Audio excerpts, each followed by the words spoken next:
bahwa hakim itu nanti ada tiga golongan hakim. Yang satu masuk surga, yang dua masuk neraka. Ini makanya hakim jangan nusau di pengadilan dan beda lagi. Jadi jelas hakim ini itu satu masuk neraka, satu masuk surga, dua masuk neraka. Siapa mereka yang masuk surga? Yakni hakim yang tahu, memahami akan satu kebenaran, kemudian dia memutuskan dengan kebenaran tersebut, dia masuk neraka, masuk surga. Ya, Pak Ustadz, mohon maaf, saya pemahamannya agak beda. Bahwa yang masuk surga itu hakim itu satu bagian, yang dua bagian masuk neraka. Kalau saya berpendapat kok bukan dalam bentuk angka ya. Jadi misalnya dari 9 hakim, 3 itu masuk surga.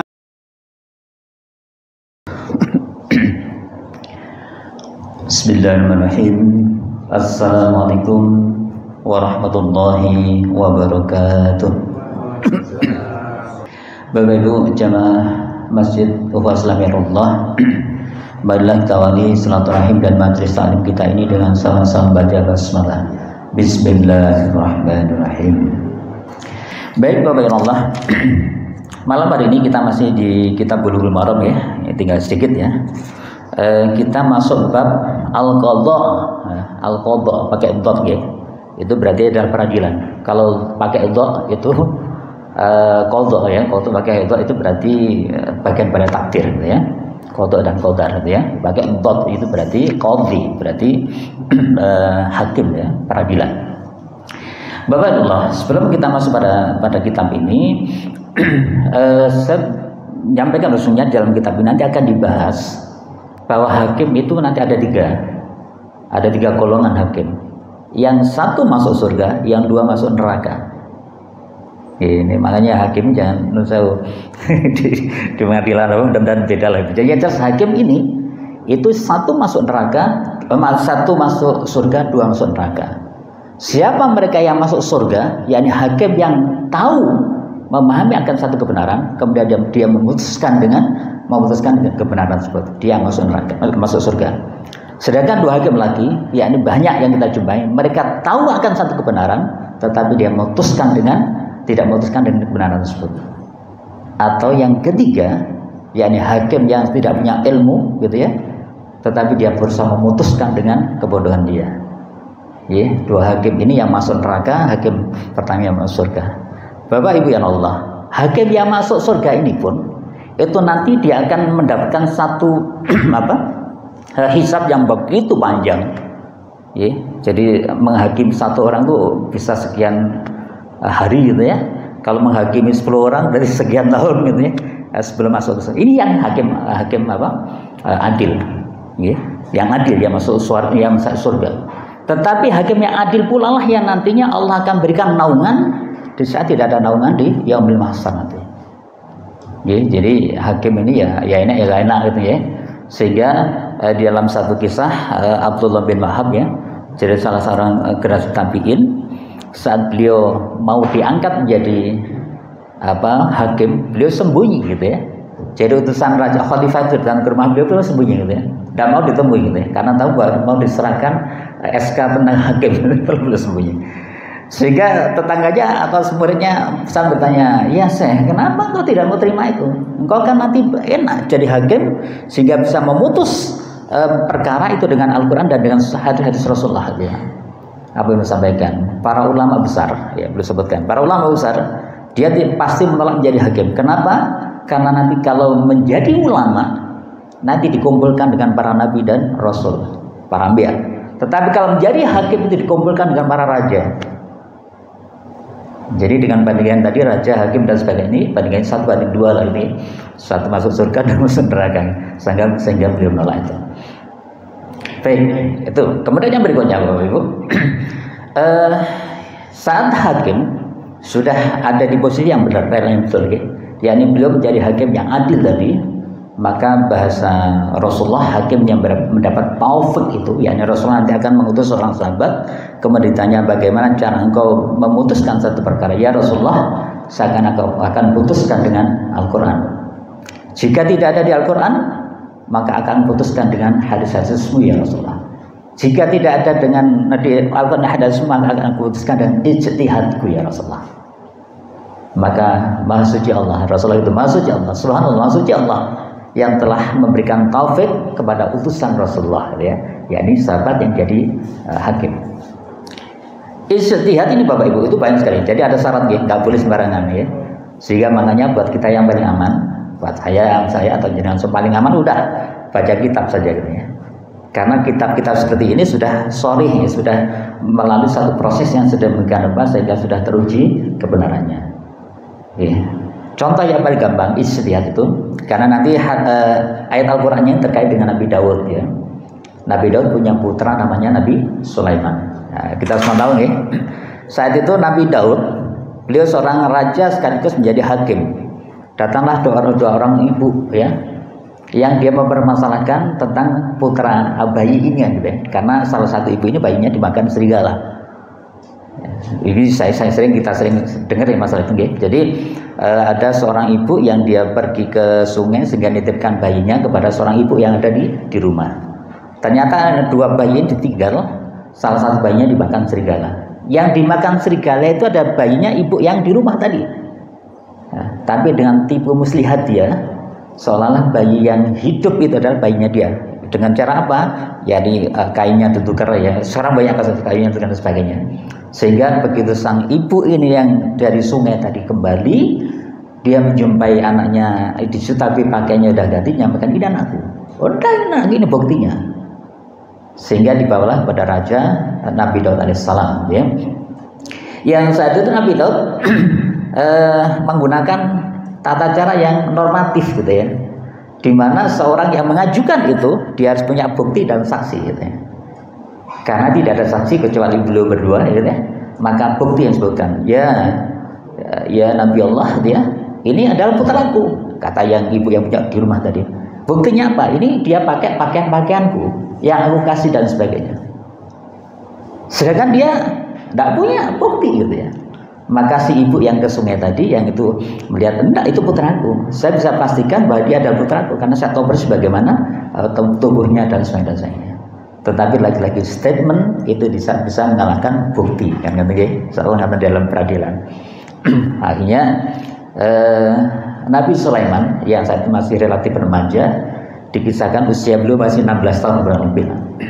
Itu usul, ya ayahanda, bolehkah aku mengambil tanggung jawab ini? Oh silahkan putraku. Tentunya Nabi Daud tahu kualitas Nabi Sulaiman gitu, gitu ya. Nabi Sulaiman. Maka Nabi Sulaiman beristihad. Karena belum melihat satu kejanggalan, satu sisi ibu yang dia tahu ini adalah putranya, ya, tapi dia nggak punya bukti.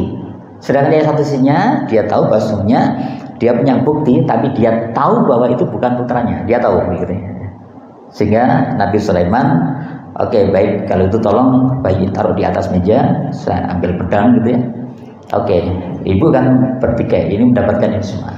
Kalau gitu saya akan belah jadi dua kan. Jadi saya sering terjadi, sering kita dengar. Saya belah jadi dua, separuh menjadi punya ibu, separuh menjadi punya ibu. Apa yang terjadi Bapak Ibu? Ibu yang punya anak itu langsung, ya Rasulullah, ya Nabi Allah, udah biarkan dia, jangan, biar itu menjadi anaknya dia gitu ya. Artinya ada naluri keibuannya, dia tidak tega kalau putranya dibunuh gitu. Sehingga saat itu diambil putusan sama Nabi Daud Nabi Sulaiman alaihissalam, bahwasanya ayahanda, inilah buktinya bahwa dia adalah putra dari ibu yang dari sungai tadi gitu. Kenapa? Karena dia tidak tega putranya dibunuh. Karena dimanapun itu akan terjadi. Itu namanya istihad ya, tapi dengan ilmu. Jadi baik, itulah beberapa hal yang terkait dengan peradilan. Dan ini penting sekali Bapak Ibu dalam kehidupan kita ini.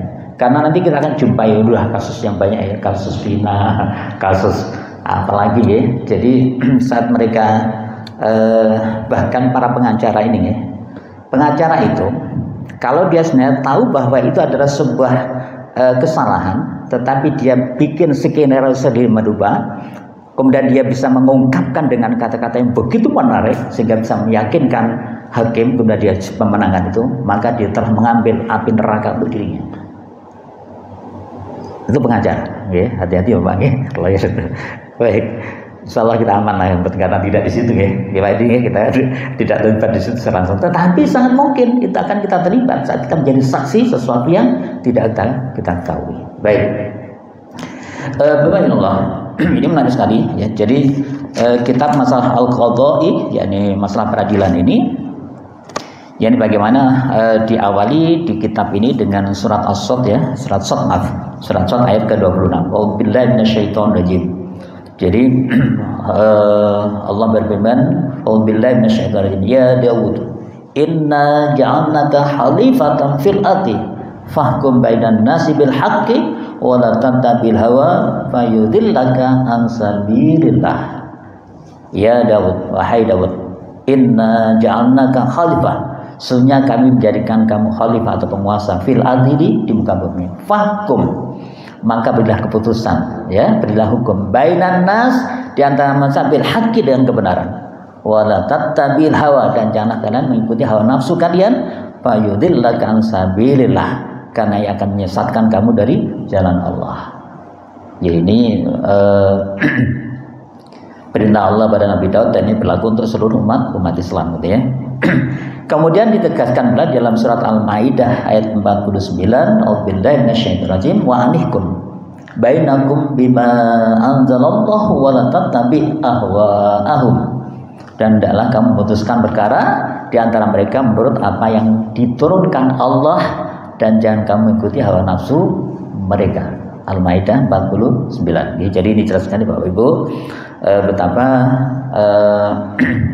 Al-Quran itu mensyariatkan sebuah peradilan, ya, sebuah peradilan, ya, sebuah al-qadha', ya, sebuah peradilan di mana yang pertama Allah perintahkan kita untuk memutuskan itu dengan menggunakan Al-Quran dan petunjuk Allah dan bukan hawa nafsu. Kemudian yang kedua juga Allah perintahkan kita untuk memutuskan perkara di antara manusia itu sesuai dengan apa yang diturunkan oleh Allah Subhanahu wa taala. Baik. Kemudian Bapak Allah, ini yang hadis yang pertama, yaitu hadis ke 1427. Dia lagi-lagi kita bersyukur kepada Allah, berarti kita telah menjelaskan 126 hadis, 1426 hadis, ya. Sehingga kalau kita menangkap fadilah yang disampaikan Rasulullah, ya, disampaikan Rasulullah bahwa barang siapa yang memahami satu hadis itu lebih baik daripada 1000 rakaat. Berarti kalau 1426 berarti kita telah lebih dari 1.426 rakaat. Subhanallah, luar biasa gitu ya. Luar biasa. Baik, Allah. Bismillahirrahmanirrahim. Wa an Buraidah, dari Buraidah radhiyallahu anhu, qala, ia berkata, qala bersabda Rasulullah sallallahu alaihi wasallam, Rasulullah sallallahu alaihi wasallam, al-qadatu, ya, ini hakim as-salasatun dibagi menjadi ada 3, ada bagi 3. Isnani, yang 2, finnar, yang dalam neraka. Wa wahidatun, dan yang 1 fil jannah, ya, di surga. Ya, 2 neraka, 1 di surga. Ya. Siapa yang di surga? Rajulun, yakni hakim atau laki-laki, arafa, yang mengetahui al-haq, yaitu sebuah kebenaran, faqadha, dan memutuskan bihi, dengan kebenaran tersebut. Ya, lagi-lagi yang di surga itu adalah mereka laki-laki yang mengetahui kebenaran, kemudian dia memutus dengan kebenaran tersebut. Fahuwa fil jannah, maka baginya adalah surga. Gitu ya. Kemudian yang kedua, warajulun, dan laki-laki atau hakim arafa, ya, jadi menggunakan rajulun ini berarti berlaku untuk semua, Pak, ya. Jadi khusus hakim, tetapi sebenarnya berlaku untuk siapapun di antara kita. Ya, Pak RT, Pak RW, Pak Lurah, ya, ini juga berlaku. Dia menjadi laki-laki yang memutus sesuatu, kemudian dia melakukan hal itu. Ya, yang kedua warajulun, yakni laki-laki arafa, yang mengetahui al-haqq, yang sebuah kebenaran perkara tersebut, falam, ya, tetapi tidak yang qati memutus bihi, dengan pemahaman yang diketahui, ya, kebenaran yang diketahui. Kemudian wajara fil hukmi fa huwa finnar, maka dia adalah mendapatkan neraka. Yang ketiga, warajulun, dan laki-laki lam ya'rif, yang tidak mengetahui al-haq, sebuah kebenaran, yang bodoh tadi, ya. Faqadha, kemudian dia memutus linnasi, ya, untuk manusia alal jahal, dengan kebodohan tersebut. Fa huwa finnar. Ya, fa huwa finnar, maka dia di neraka.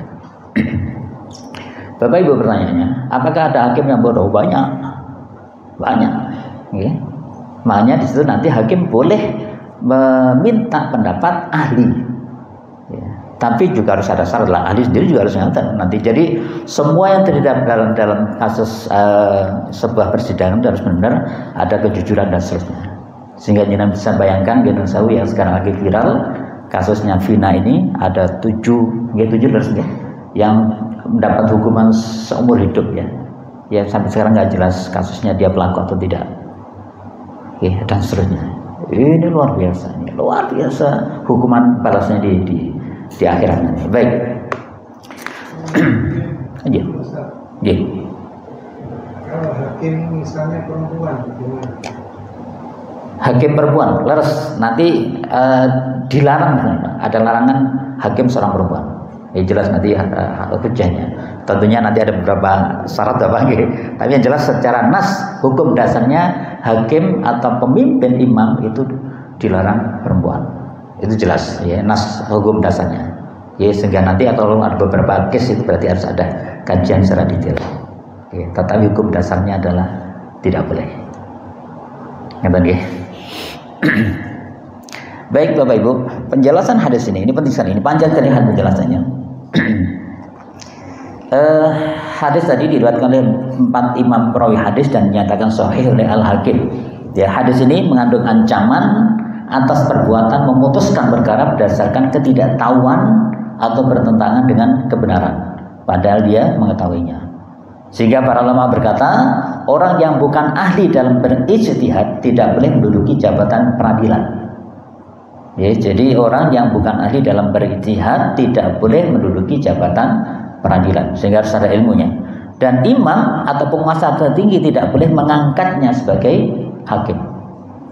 Jadi ini penting sekali Bapak Ibu ya. Jadi saat kita mungkin ada yang mau melamar jadi hakim apapun harus paham tentang kondisi dirinya, punya kemampuan atau tidak, gitu ya.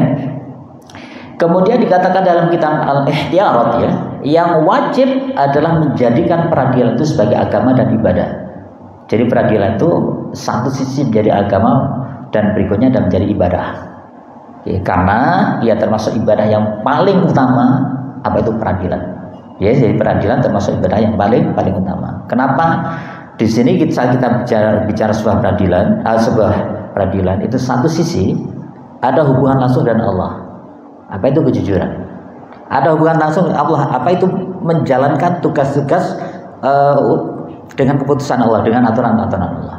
Itu udah perintah Allah.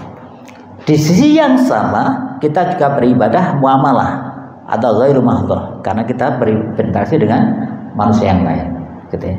Itu kalaupun sampai salah memutuskan, ya ada 2 kemungkinannya. Ya. Yang pertama menjadi orang yang muflis, yang bangkrut, karena orang-orang mudah pasti dia akan menuntut, ya. Masih menuntut di akhirat nanti.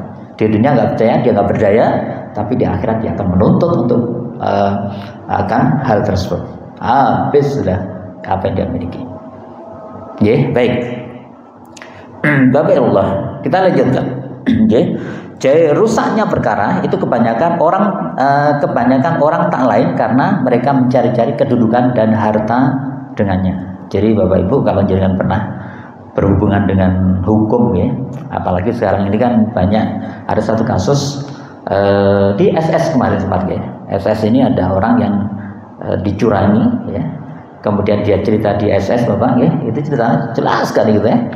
Kemudian begitu SS menyarankan suara-suara kayak, apakah Bapak sudah melakukan ke polisi? Saya nggak mau melapor ke polisi. Kenapa? Lebih banyak habisnya. Mohon maaf, ini real. Jadi dia mengalami hal itu semua. Ya moga walaupun tidak semuanya, tetapi fakta di negeri kita ini memang luar biasa. Jadi mungkin Pak Adi merasakan di banyak event gitu, betapa kita menjumpai yang seharusnya itu bisa selesai 1-2 hari itu bisa setahun 2 tahun. Ya. Saya pernah membantu teman-teman dari Papua Bapak, itu ngurus satu pendirian kampusnya, yang mestinya cuma hitungannya bulan, itu sampai 6 tahun tidak kelar. Sehingga mereka bingung, mahasiswa sudah mau lulus izinnya belum keluar. Begitu ini selesai mereka yang ini diluluskan, kemudian kita bantu urusnya, hitungnya bulan. Jadi cuma 2-3 bulan selesai. Karena apa? Karena terjadi betul loh. Saya melihat betul dari betapa mereka ini melakukan satu operasi yang tidak semestinya dilakukan. Ini banyak ya, monggo agar Bapak kelas 3 person walaupun bukan kita pelakunya, tapi itu fakta di Indonesia. Sehingga kami kemarin begitu SMA itu Alus Surabaya Bapak ya. Anak saya di sana, saya menjadi bagian mereka di pengurusan itu. Di tahun ketiga itu izin tidak bisa keluar, belum keluar, tidak bisa keluar karena tiba-tiba Pemkot mengeluarkan satu aturan bahwa untuk ngurus izin atau harus 0 siswa, padahal ada dua angkatan. Gimana ya caranya gitu ya? Ini harus dimutasi semua. Padahal kalau kita mengikuti aturan nasional untuk mendirikan sebuah sekolah seperti Insan Kamil harus ada peminatnya. Berarti sudah punya siswa 1 tahun pertama. Gitu. Ini tidak boleh, harus dimutasi. Pusing. Sehingga akhirnya saat itu, alhamdulillah kita pindah ke Darul Ulum bahwa dan bayangkan 2 kelas kita pindah ke Darul Ulum. Kemudian syarat-syarat yang diminta oleh dinas pendidikan kita penuhi. Begitu kita dapat, saya ingatkan pengurus saya, kepala sekolah, tolong ini segera diurus gitu ya. Karena ini Indonesia. Loh kenapa Ustaz? Jangan hari ini ada janjian seperti itu dengan syarat seperti ini. Begitu kita tidak segera selesaikan, besok bisa berubah. Bisa. Ini contoh Bang ya. Ini betapa negeri kita ini udah luar biasa gitu ya. Monggo kita sama-sama berdoa semoga ada kemaslahatan untuk negeri kita ini.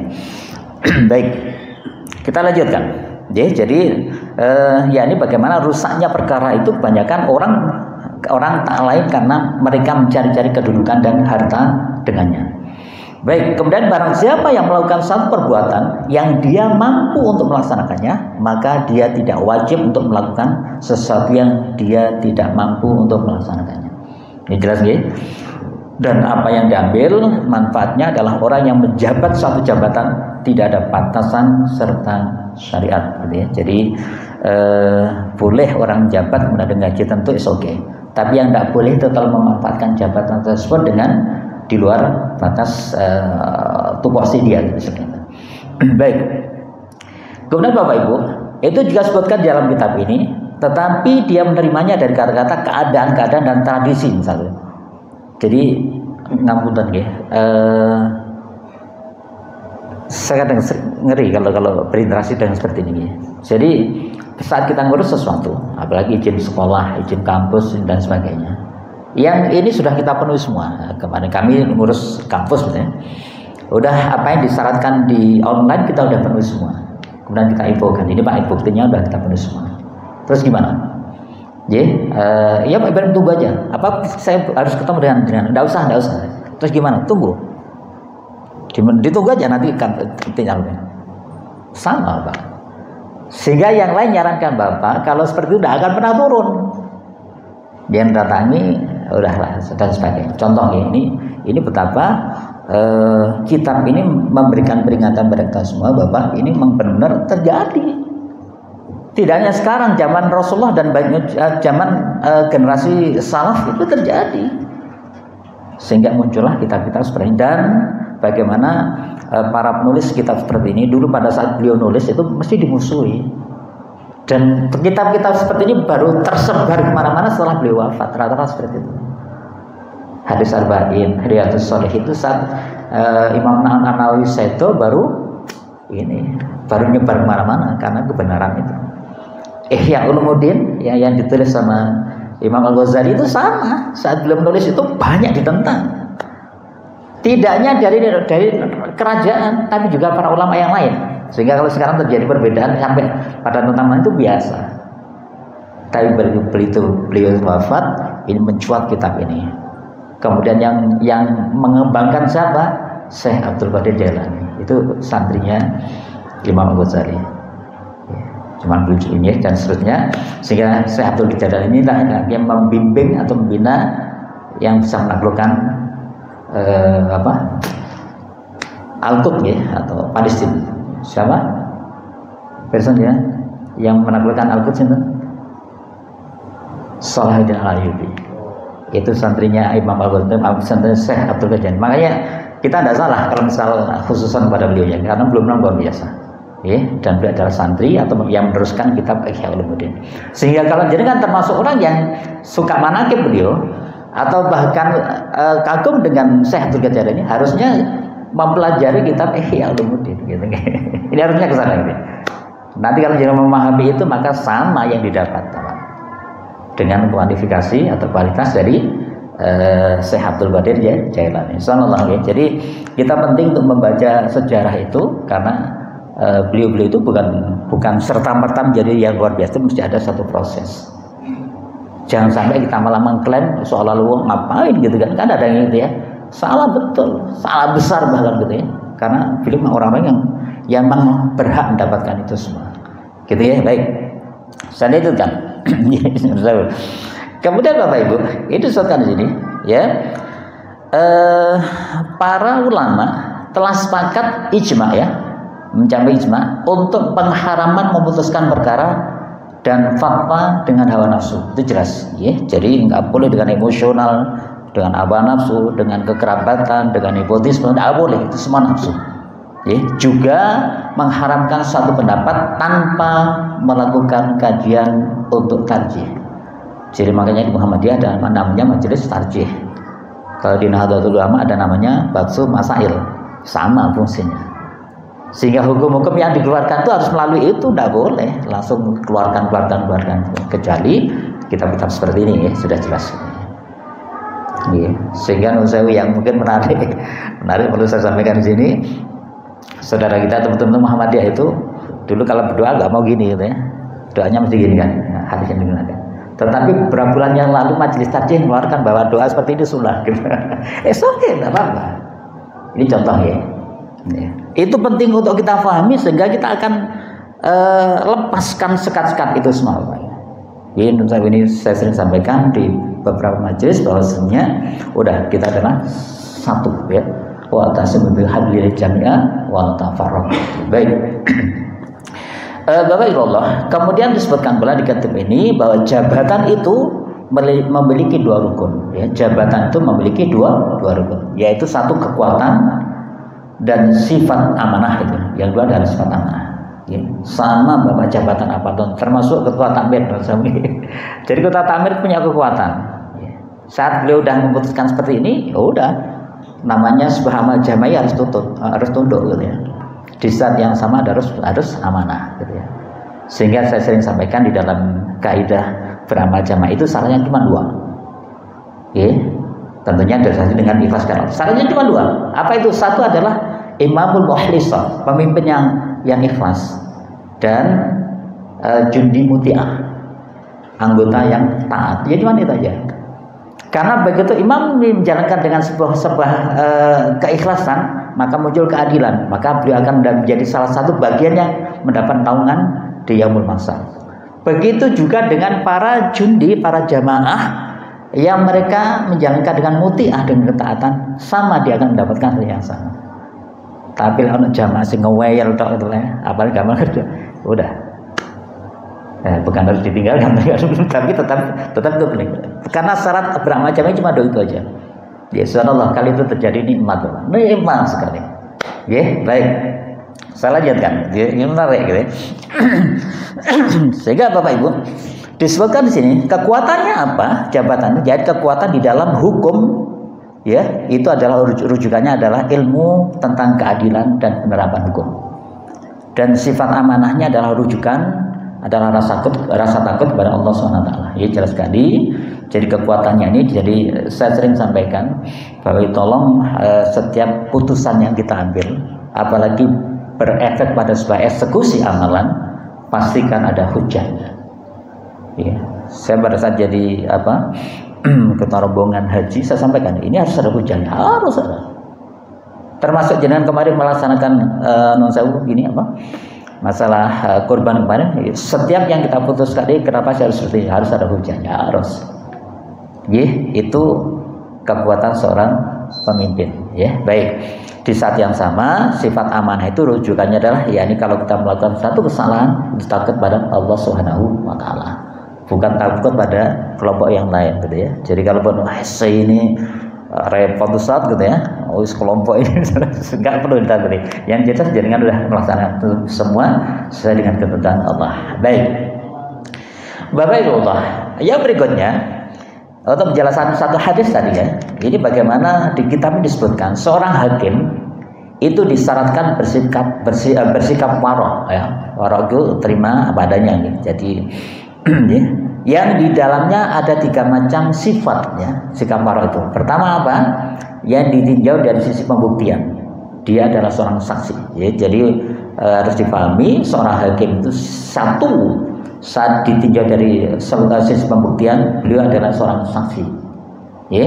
Kemudian ditinjau dari sisi perintah dan larangan, beliau adalah seorang mufti, seorang pengambil keputusan ya. Dan ditinjau dari sisi mengharuskan eksekusi, dia adalah penguasa, itu hakim ya. Makanya hakim ini benar-benar memberi efek yang luar biasa. Maka tentunya harus orang-orang yang memiliki kualifikasi yang semestinya ada ya. Jadi ya mudah-mudahan kita doa pada Allah ya, semoga kabupaten kita ini ya udah 3 periode berakhir seperti itu ya, mudah-mudahan periode berikutnya mendapatkan pemimpin yang semestinya berhak memimpin Sidoarjo. Ini penting Bapak, amin gitu ya. Baik. Bapak ya Allah, kemudian sebutkan di sini syarat minimal seorang hakim itu adalah disyaratkan padanya bahwa dia seorang saksi ya tadi ya. Jadi dia memiliki bukti dan seterusnya. Jadi itu syarat minimalnya. Kenapa? Karena dia harus memberikan keputusan dengan adil.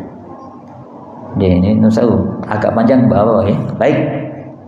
Kemudian ia tidak boleh meminta fatwa kecuali kepada orang yang berfatwa dengan ilmu dan keadilan. Ya, lagi-lagi Bapak Ibu, jadi hakim pada saat dia tidak punya keyakinan untuk memberikan keputusan itu boleh minta fatwa kepada saksi ahli. Nanti ya, saksi ahli. Dan saksi ahli itu syaratnya 2. Ya, yang apa? Yang mereka punya ilmu dan orang yang adil ya. Artinya nggak boleh walaupun punya ilmu tapi udah di blok sana, tidak boleh harusnya. Terjadi banyak ya. Ini makanya Bapak Sallallahu ini ngeri sekali. Malah justru hanya saksi ahli yang luar biasa cerdas nih, ilmunya banyak, nggak digunakan karena nggak ada rekomendasi dari pihak tertentu. Banyak Bapak Pak Ridwan ya.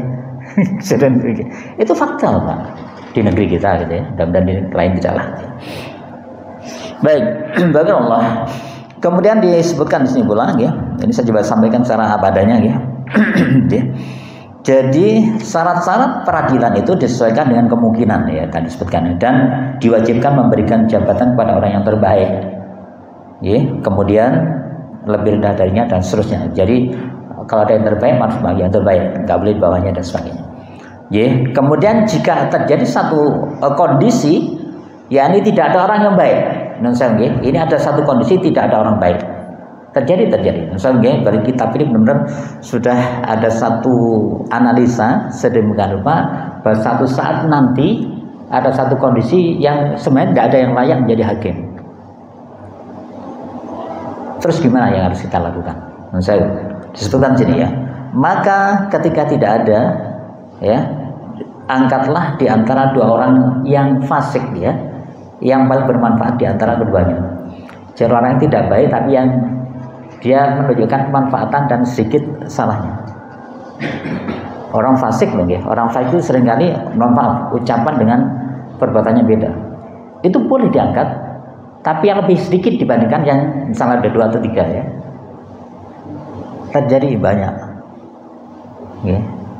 Mohon maaf Bapak Ibu, jangan kalau nanti misal punya putra ya Mas Iqbal ya, atau punya cucu ya, tolong diarahkan di satu sisi dengan serius Bapak ya. Kalau mau hakim yang benar, kuatkan kekuatan akidahnya. Ya. Nanti insya Allah jangan dapat manfaat ya dari prestasi putra cucu kita semua gitu ya. Jadi disebutkan ya, ketika tidak ada yang baik tadi, kemudian angkatlah di antara 2 orang fasik yang paling bermanfaat di antara keduanya dan yang paling sedikit keburukannya. Banyak yang terjadi di sini. Jadi betapa ada 2 calon atau lebih gitu ya. Waduh, sama-sama gak masuk ini kriteria Islam gitu ya. Ya udah, Kita tidak boleh meninggalkan dosa, malah kita kata golput, tidak boleh. Nggak boleh. Kita harus memilih di antara mereka ini yang terbaik, artinya yang manfaatnya lebih banyak dan sedikit keburukan. Oke, baik. Kemudian yang lebih penting lagi disebutkan orang yang fasik tadi yang paling adil di antara dua itu. Namanya fasik tak mungkin ideal gitu ya. Ahli takdir dan yang paling mengetahui tentang takdir di antara keduanya. Oke, baik. Kemudian disebutkan lagi jika dua orang fasik tadi itu lebih mengetahui dan yang lainnya lebih warok, maka ambil yang mereka itu. Jadi warok itu berarti dia tidak terlalu nekong-nekong ya, jadi tidak ada jejak memeras gitu ya. Orang fasik ini Islam tapi nggak sholat misalnya, itu masih boleh dipilih. Contoh fasik kan gitu ya. Jadi betapa dia mengucapkan lisannya 2 kalimat syahadat tapi tidak pernah kita jumpai di masjid kita ini misalnya. Ini contohnya. Baik. Itu disebutkan jika salah satunya lebih mengetahui dan yang lainnya lebih warok, maka orang yang lebih warok itu didahulukan di dalam vonis untuk memilih ini tadi hakim tadi. Kemudian disebutkan pula di sini vonis tentang sesuatu yang jelas hukumnya dan yang dikhawatirkan hawa nafsu turut mencampurinya. Baik. Bapak Ibu, sebutkan sini pula dan orang yang lebih mengetahui itu didahulukan di dalam vonis tentang sesuatu yang jarang terjadi dan dikhawatirkan ada ketidakjelasan padanya, dan kebanyakan orang-orang yang cukup ilmunya itu dapat membedakan. Saya yakin kita semua sudah cukup lah untuk bisa membedakan mana yang baik dan tidak baik dari para tokoh ya yang mencalonkan diri dan sebagainya. Kemudian jika dia memperhatikan dalil-dalil dari dua kelompok dengan tujuan yang baik dan kajian yang sempurna, lagi-lagi tadi ya, yang orang fasik tadi, maka akan menjadi kuatlah bagian bagi salah satu dari dua pendapat itu ya. Baik. Allah, itulah beberapa hal yang harus kita kuatkan terkait dengan masalah peradilan yang untuk menguatkan hadis tadi bahwa sungguhnya 1 banding 2, 1 ke surga, 2 ke neraka. Itu pun berlaku untuk semuanya yang terlibat dalam proses kehakiman. Baik Bapak Ibu. Kemudian berikutnya Rasulullah memberikan 1 warning kepada orang yang mau dianggap jadi hakim. Menurut saya ini sekali lagi hakim secara umum maupun hakim secara khusus nih. Hakim secara khusus berarti di peradilan, kalau hakim secara umum berarti bagaimana menjadi pemimpin atau imam di masyarakat. Bismillahirrahmanirrahim. Wan Abi Hurairah, yakni dari Abu Hurairah radhiyallahu anhu, qala, beliau berkata, qala bersabda Rasulullah sallallahu alaihi wasallam, yakni Rasulullah sallallahu alaihi wasallam, man barang siapa yang mulia ya, yang diangkat al-qadha menjadi hakim, faqad dzubiha. Ada kata dzubiha. Dzubiha sama dengan kemarin ya, sembelih gitu ya. Faqad maka sungguh-sungguh ya, dzubiha dia telah menyembelih bighairi syikinin ya. Jadi maka dia telah disembelih dengan tanpa pisau. Jadi saat dia mau menerima jabatan sebagai seorang hakim itu dia seolah-olah mau siap disembelih tanpa pisau katanya. Pisau maksudnya ya, itu yang harus kita pahami. Sehingga tolong Bapak, kalau nanti jenengan, menurut saya udah kita ambil yang paling kecil aja lah. Kata sini ditampil seperti ini. Oke. Ini tolong dibantu betul.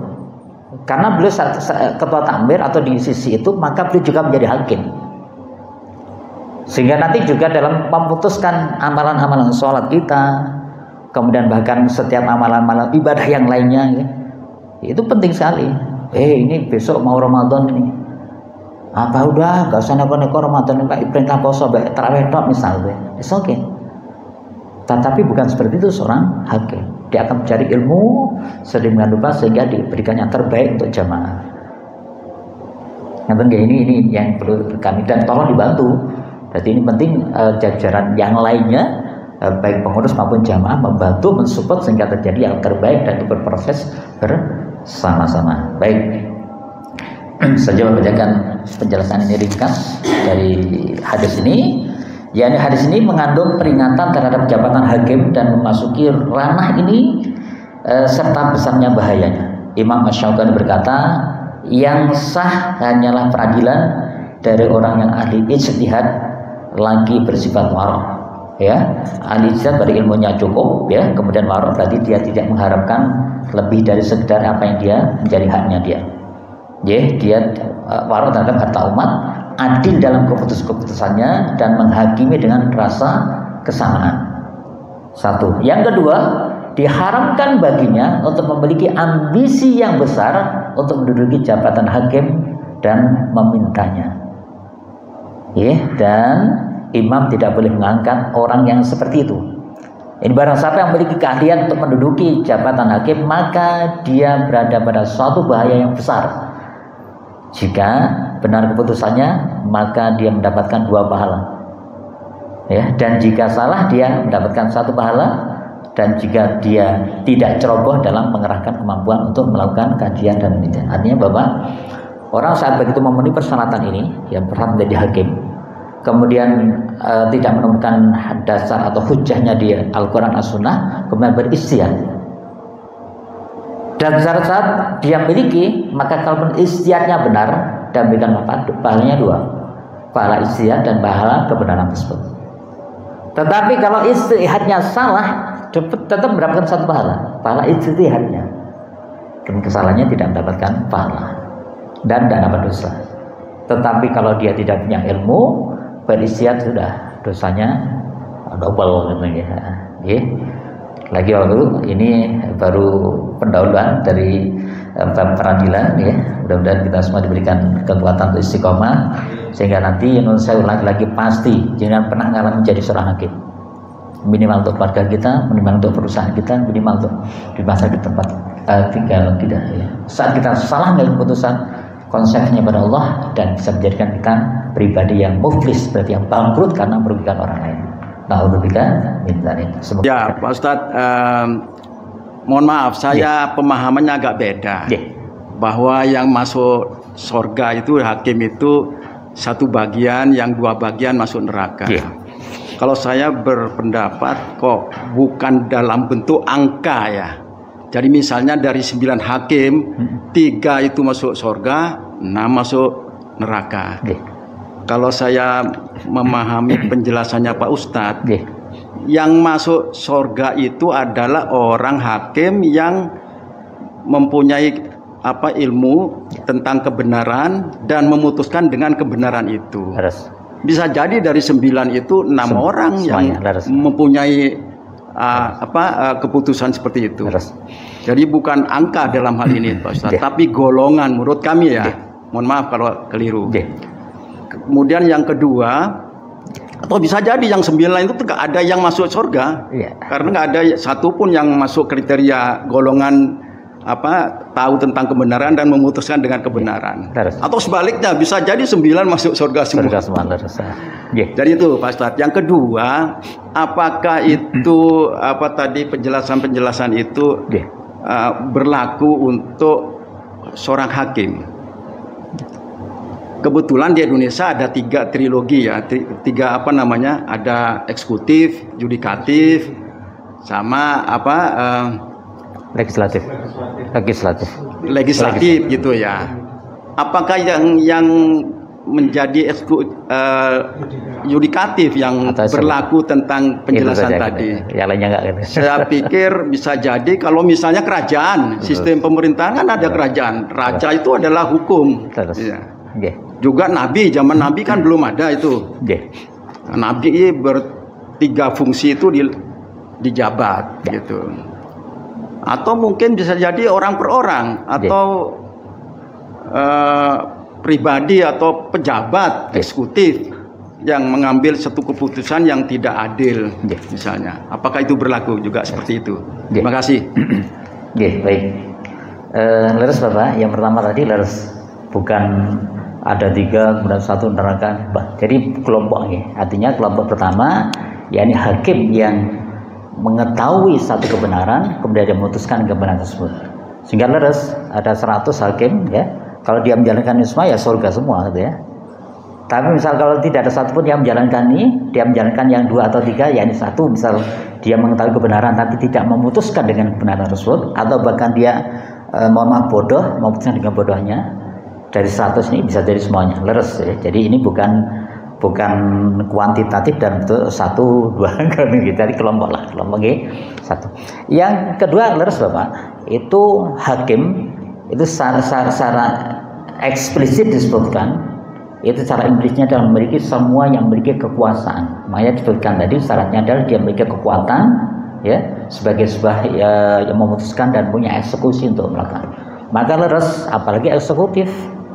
Malah maka disebut RT RW sampai Pak Presiden itu lebih punya kekuatan lebih dibandingkan, bahkan seringkali non sewu kalau kita boleh jujur, seringkali intervensi di dalam peradilan itu jauh lebih besar Bapak ini konsekuensinya.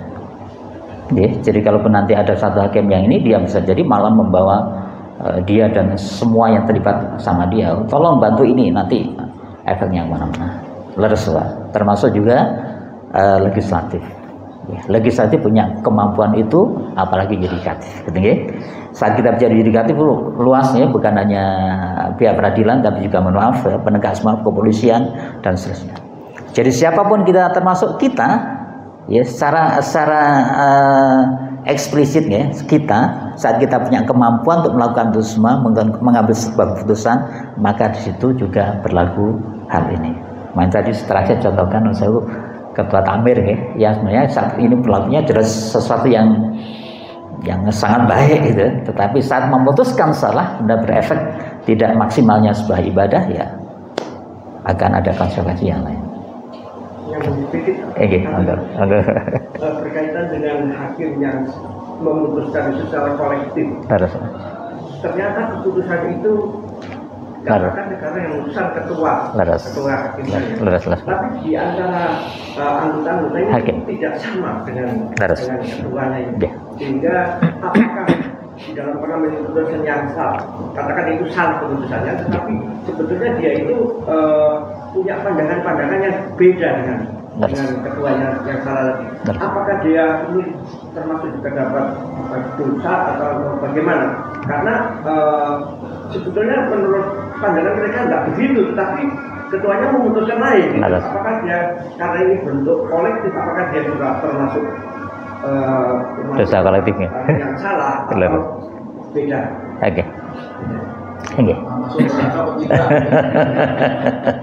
Apakah juga ikut salah gitu? Lurus, iya. Jadi Bapak, saya mungkin baru sampaikan di majelis ini. Jadi saat kita bicara sebuah kebenaran, itu minimal ada 3.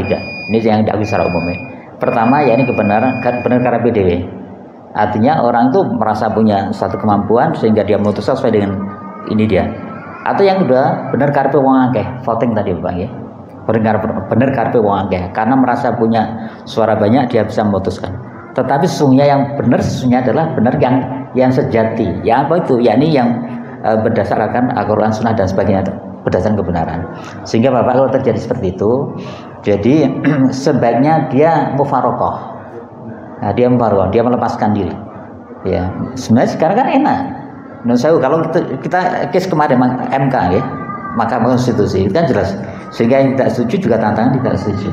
Maka kalau itu terjadi, walaupun putusan ketuanya adalah misal di kelompok ini karena suara terbanyak, okay, karena beliau sudah tantangan tidak setuju. Insya Allah ini sudah mengeliminir atau minimal mereduksi dosa lah gitu ya. Karena dia tidak punya kemampuan untuk memutuskan itu. Mengatakan Bang, soalnya. Tetapi kalau dengan itu hanya terus dia ya satu melo-melo ya udah lain lagi bedanya gitu. Mengatakan baik Bapak Ibu, terima kasih, mohon maaf, mengatakan ihdinas siratal mustaqim, billahi taufiq wal hidayah. Wassalamualaikum warahmatullahi wabarakatuh.